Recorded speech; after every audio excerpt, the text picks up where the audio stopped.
project we're learning this together is electrical. We're doing question 7, really, question 7. In question 7, you have a card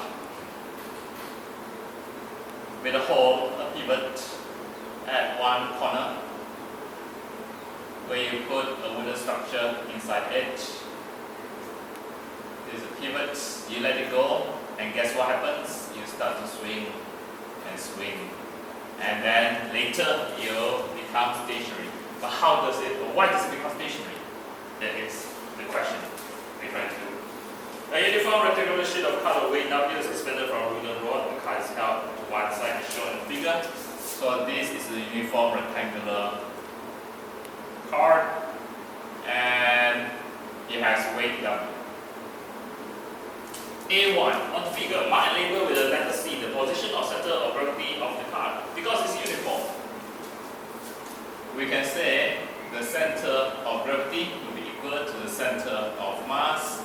Hence, the location will be at the geometrical center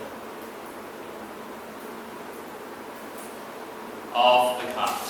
So, what you need to do is draw two dotted lines, find the geometric center. Let's say this is geometric center, and then label it C.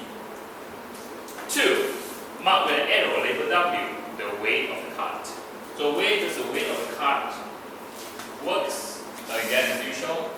Once you have the center of gravity, you are dealing with the location of where the weight. If it was point mass, that will be where the weight is going to be. So label this as W. So A complete. Now B, the card in A is released, so it's literally allowed to move.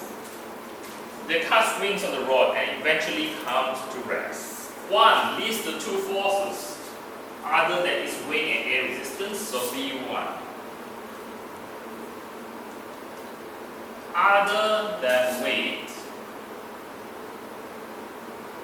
and air resistance.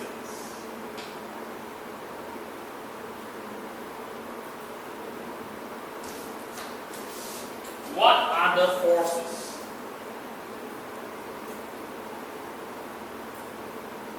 actually exist here? Weight is quite obvious. It swings here, because you can already see it from just now. A, weight is here. When it swings, it's in A, so there will be air resistance trying to slow it down. What other forces will be possible here?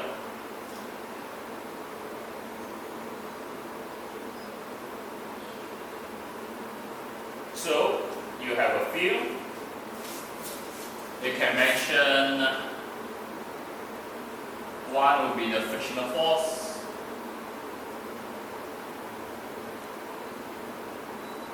Friction, weight between the rod and the card.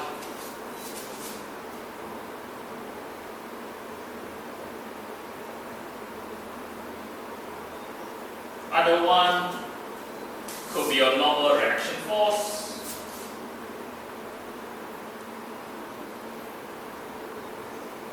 What is normal reaction force? Basically, when you have an object on the ground, it is stationary, it has weight. Why is it stationary? It means that there must be an upward force that balances the weight. In this case, it will be around here, and it's called your reaction force, okay? The force that is reacting against the weight, hence it's called reaction force. And most of the time, it is normal, hence 90 degrees to the ground. So this is no reaction force. You also have the normal reaction force over here, where the rod is touching the cup and keeping it stationary. Okay? So you have a normal reaction force there. What are the forces you can have here?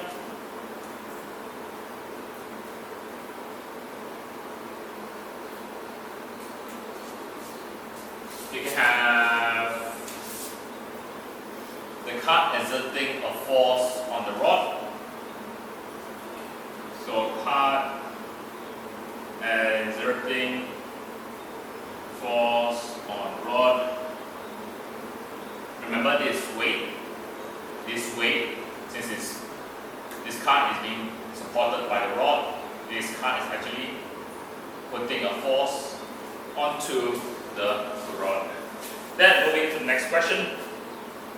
By reference to the completed diagram of figure 7, state the position in which the cart comes to rest.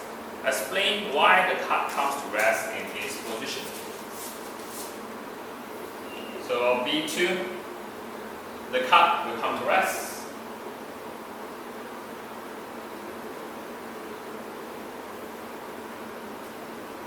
We have to explain why the cart comes to rest and weigh. In order for an object to come to rest, in this case, two things must occur. One is the part where we need to find out where is the center of gravity, and the second one is it must be below the pivot. Okay? So here goes. The solution as follows. Cart comes to rest. Weight, line of action, of force, or in this case of weight, acting through the pivot. In this case, it is the rod.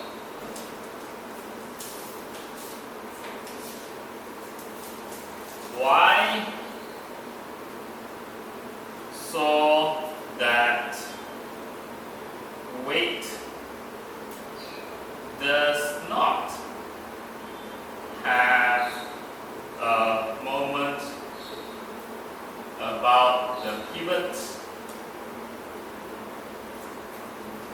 In this case, hence C, the center of gravity, is vertically below P, the pivot.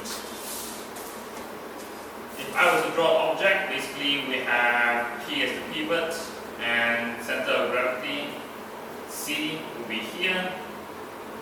Hence, C is center of gravity. We can use the center of gravity as though it is a point mass, and you can already understand. You have weight here. This is called the line of action of weight. Okay, we extend it. This is line of action, so that means the action of this force is towards this direction. Okay. Line of action of weight has to act through the pivot, so you can see the lines piercing through the pivot. And because of that, again, how do you get moments? Okay, this way understanding.